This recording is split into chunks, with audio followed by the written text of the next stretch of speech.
Olá a todos, com a conversa de hoje, que é número 78, vamos concluir esta viagem de Interrail pela Europa. Viva Zé! Então, tens estado a acompanhar esta viagem? Hein? Fartaste-te. Não fartei. O que acontece é que os bilhetes Interrail só eram válidos durante um mês e, portanto, normalmente eu tinha que contar bem os dias para... Porque por mim não me fartava, ficava a viajar pela Europa um ano inteiro. Lá foste Primeiro, obrigado a regressar. sim, normalmente há um limite, Não sei se neste caso sequer usei o mês, mas o passe só dava para um mês, portanto não podia ficar o tempo todo que eu quisesse. Mas antes de regressares, ainda tiveste tempo de ver mais um Zarro. Mais um pato, mais um Zarro, exatamente. Ou seja, no mesmo sítio da conversa anterior, que foi em Almere, na Holanda, perto de Amsterdão, o mesmo sítio onde eu vi a Gralha de Nuca Cinzenta e o Zarro Negrinha no dia 28 de agosto de 88, 28 de agosto de 88, foi no mesmo local, mesmo dia, mesmo local, onde vi o Zarro Negrinha, vi o Zarro Comum. Possivelmente havia lá outros patos, possivelmente, já não me recordo, mas como eu disse na conversa anterior, em agosto eles estão quase todos em eclipse, e para quem não tinha muita experiência, que era o meu caso, não era muito fácil de identificar esses todos, e portanto eu acho que na altura só consegui identificar positivamente estes dois, que foi o Zarro Negrinho e o Zarro Comum. E o Zarro Comum Mas foi, também então, tinhas aquele hábito de só registar as espécies novas, não era? Portanto, sim, mas é que atenção que eu para trás só tinha coisa... visto eiders na Noruega e eiders ali na Holanda não havia, e tinha visto o pato real no Montijo. De resto, outras espécies eu não tinha, portanto não havia espécies repetidas para registar porque eu ainda não as tinha identificado. Portanto, este é o meu quarto pato. E com esta espécie fecha-se aqui este ciclo do Interrail, mas espera aí, muito brevemente voltarei ao estrangeiro para registar novas espécies. Não será num contexto Interrail, mas lá chegaremos dentro de algumas conversas. Para já vamos focar-nos aqui então no nosso Zarro, que é um parente próximo da espécie anterior, tem o nome Aitia farina, embora o Linneu deu-lhe o nome, como acontecia com os patos quase todos, Anas, meteu isto tudo no género Anas, portanto era Anas farina, dado pelo Linneu em 1758, e depois, mais tarde, é que, por sugestão de um ornitólogo, um naturalista alemão chamado Friedrich Boy, em 1822, é que é criado o género Aitia, e este Zarro, com o anterior e com mais algumas espécies, transitam do género Anas para o género Aitia, onde se mantém até à atualidade. E o que é que quer dizer esta Aitia? Ora bem, Aitia é um nome, portanto, é um nome que foi proposto pelo Boy. Boy vem do grego Aituia, quer dizer, isto, pronto, o alfabeto grego é um bocadinho diferente, mas transcreve-se, a transliteração seria qualquer coisa como Aithuia, portanto, Aituia ou Aitia, e isto refere-se a uma ave marinha não identificada, mencionada por alguns autores da Antiguidade Clássica, como Aristóteles, o Hesíquio e outros. Portanto, não se sabe a que espécie se referia, porque o Aristóteles escreveu a história dos animais e ele mencionava uma série de espécies, mas nem sempre é possível fazer uma correspondência direta. Nos tempos modernos, este termo Aitia é associado a uma diversidade de aves marinhas. E depois acabou por ser proposto e adotado para estes patos mergulhadores, como os arros. Mas, portanto, a palavra tem origem no grego, efetivamente. E o específico farina? Ferina. Pois, ferina é um termo latino que é o feminino de ferinos, que significa um animal selvagem e que deriva de feros. Feros que significa selvagem. Portanto, até a palavra que nós usamos em português, fera, quando dizemos que é uma fera, para nos referirmos a um animal selvagem, não é? Selvagem normalmente, enfim, bastante agressivo. Nós não chamamos fera a um coelho, mas chamamos a um leão, não é?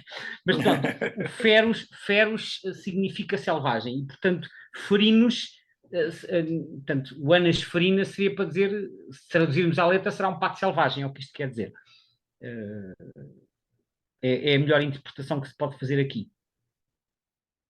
Agora, quanto à distribuição desta espécie, estamos a falar de uma espécie de distribuição essencialmente europeia e asiática?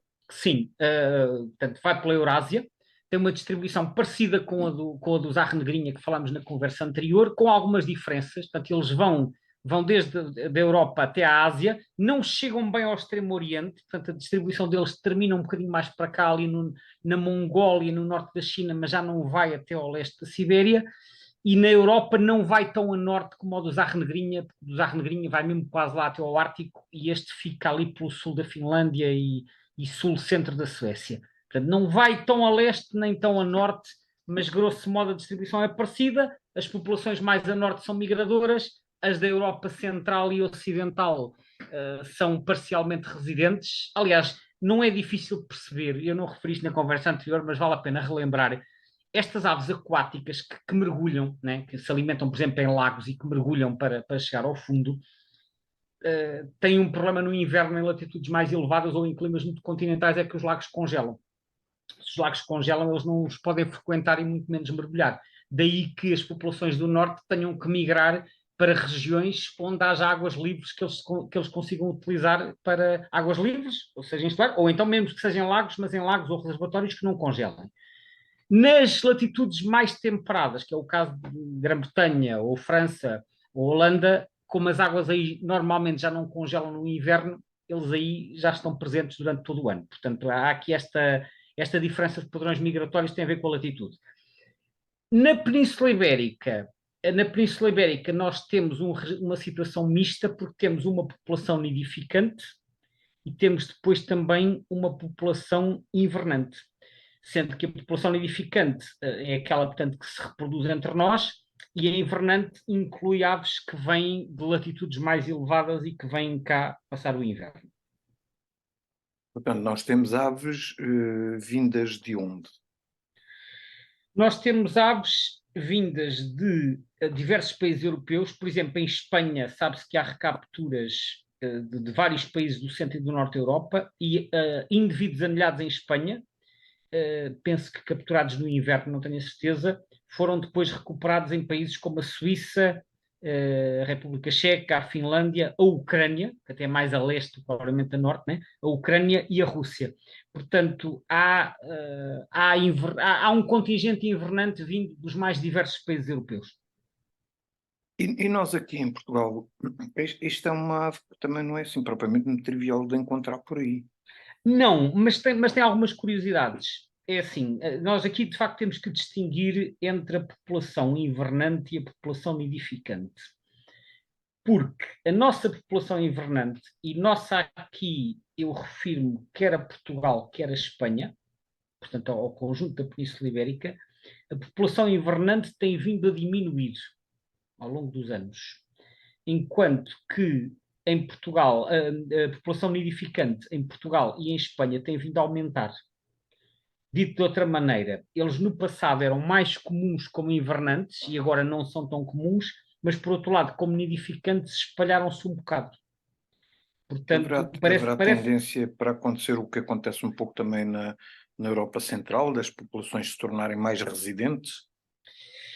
Não é muito claro isso, porque neste caso, ao contrário do que acontecia com o Zarra Negrinha, em que a população global parece estar razoavelmente estável, no caso do Zarro comum, o que acontece é que a população global tem estado a diminuir, e tem estado a diminuir a um ritmo que, em alguns casos, é considerado bastante preocupante. Por exemplo, na Europa pensa-se que ao longo de 3 gerações, que neste caso significa 23 anos, diminuiu 30% a 50%. No Reino Unido diminuiu 50%. E no Mediterrâneo Ocidental diminuiu cerca de 70% nas últimas décadas. Portanto, a população invernante, ok? Invernante no Mediterrâneo Ocidental e no Reino Unido.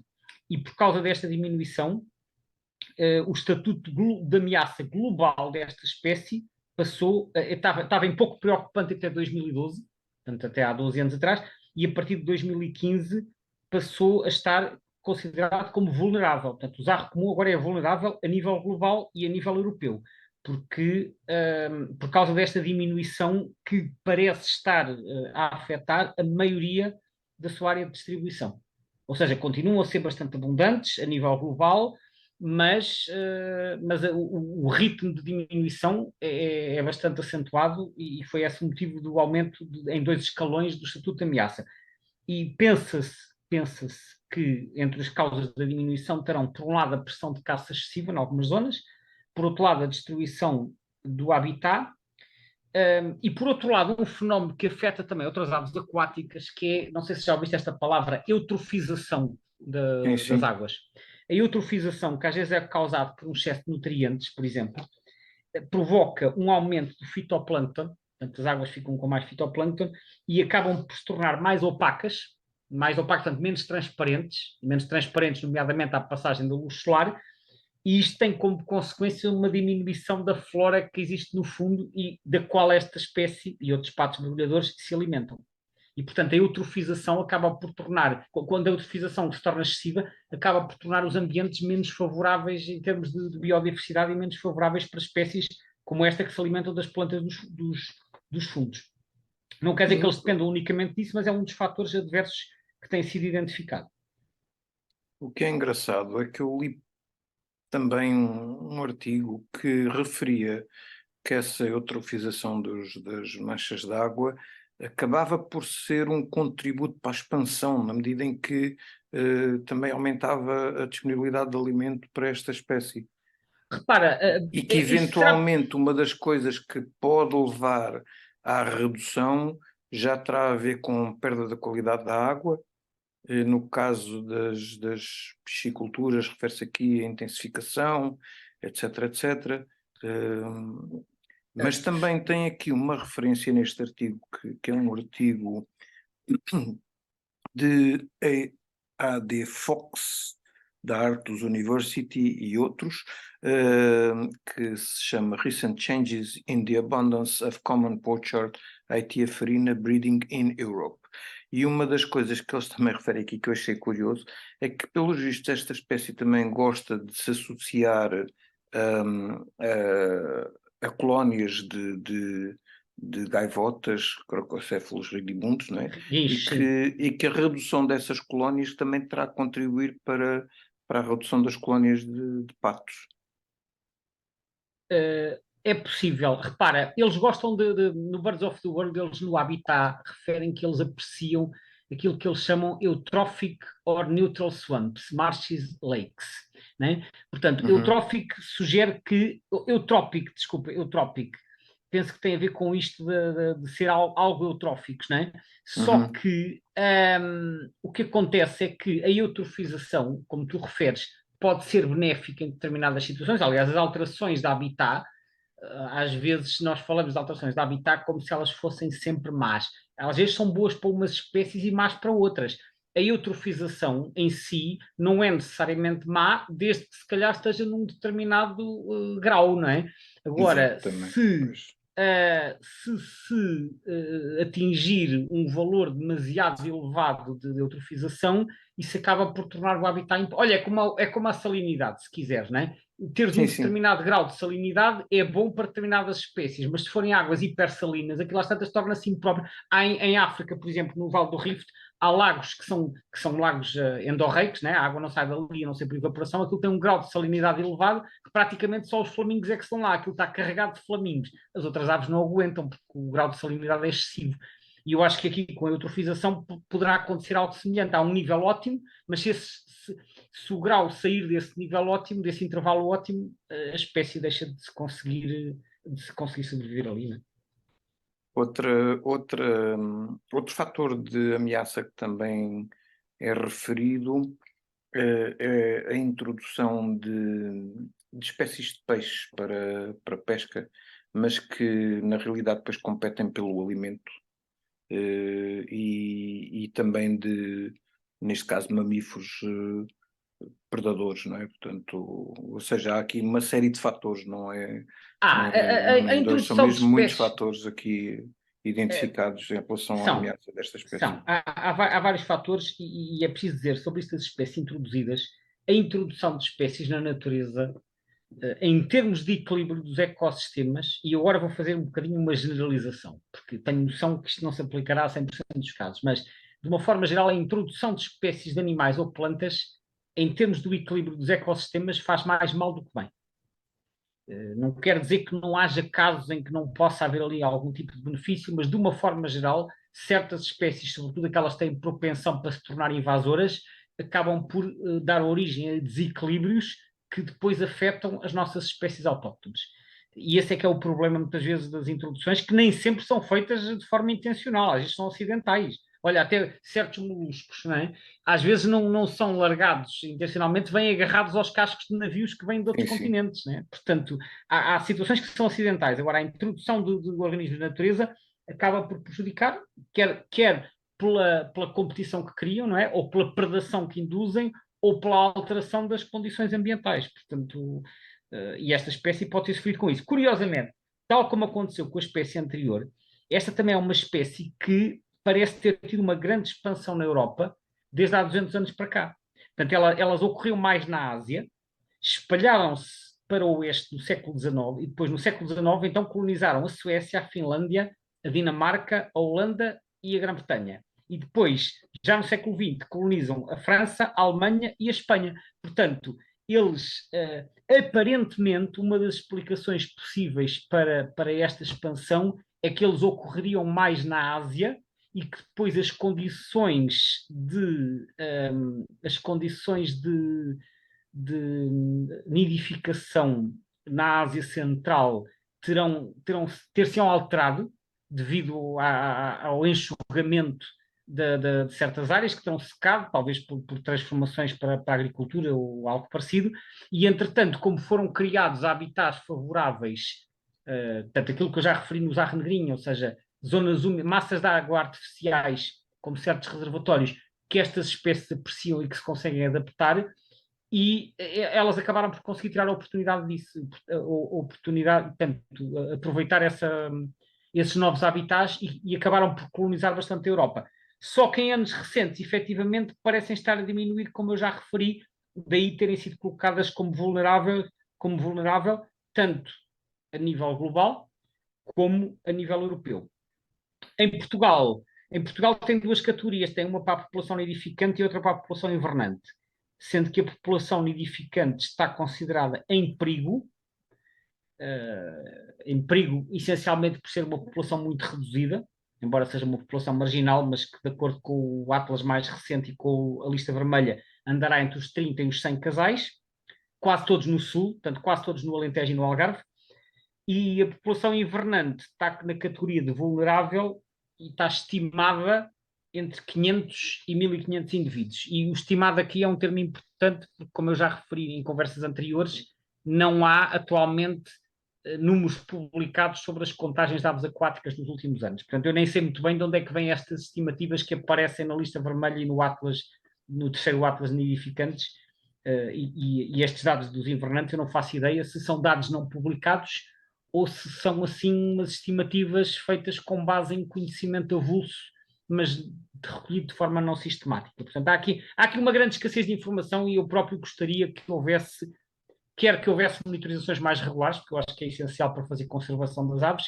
quer que esses dados fossem publicados, porque eu acho que isso é do interesse do público e, em particular, das pessoas que se interessam por estes assuntos. Acho uma pena que estes dados não estejam publicados e espero que esta situação possa ser corrigida no futuro. Então, para quem quiser observar esta espécie, que época do ano e que zona é que tu recomendarias?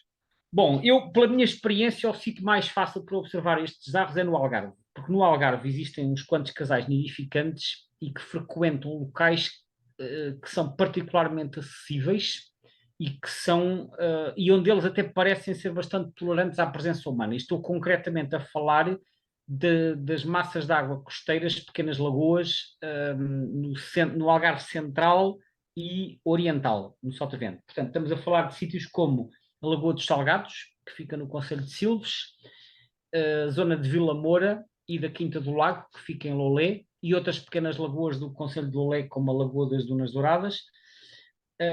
Depois, penso que na Etar de Faro, nascente, embora esse local tenha algumas restrições de acesso, e depois ainda na Reserva Natural do Sapal de Castros Marinho e noutras lagoas ali próximo, também no Pinhal de Vila Real de Santo António. Portanto, há vários locais aqui da faixa litoral do Algarve em que estes jarros estão presentes durante todo o ano, portanto reproduzem-se na zona, e como eu disse, são locais de fácil acesso onde se pode observar. Fora do Algarve, eles ocorrem em diversas albufeiras do Alentejo, e até tem havido alguma expansão, como eu já referi, só que, como a região é muito mais vasta e nem todas as albufeiras são acessíveis, eu diria que no Alentejo não é tão fácil de observar a espécie a pequena distância. Sei que também se reproduzem ou reproduziam no polo do boquilobo, mas o polo do boquilobo também tem algumas restrições de acesso atualmente às zonas onde as aves aquáticas se reproduzem. Portanto, a resposta curta à tua questão é Algarve. Ok. Gonçalo, muito obrigado por nos esclareceres aqui um bocado sobre esta espécie, que realmente tem aqui uma evolução positiva, mas com umas ameaças ainda sempre em cima, não é? Portanto, vamos ver, nós que estamos aqui nestas zonas mais de franja da distribuição, o que é que o futuro nos reserva. Exatamente, e vamos tentando acompanhar e vamos vendo se evolui favoravelmente. E então, como eu disse no início, com esta espécie, com esta conversa, termina o relato das observações ornitológicas efetuadas na viagem Interrail. A próxima espécie já será de retorno à luz às terras. Depois terminaste o relato do teu Interrail, mas ainda estamos muito longe de terminar relatos de aves. Sim, até porque posso desde já fazer aqui um spoiler. No próximo verão, ou seja, no verão de 1989, haverá outro Interrail com novas espécies também para relatar. Mas isso até lá chegarmos ainda vai haver muitas observações pelo meio, portanto ainda temos aqui muitas espécies para nos entretermos pelos tempos mais próximos. Sim, Muito senhor. bem. Então, olha, obrigadíssimo, até à próxima e obrigado a Obrigado, quem Zé. nos ouviu. Obrigado a todos e até breve. Até breve.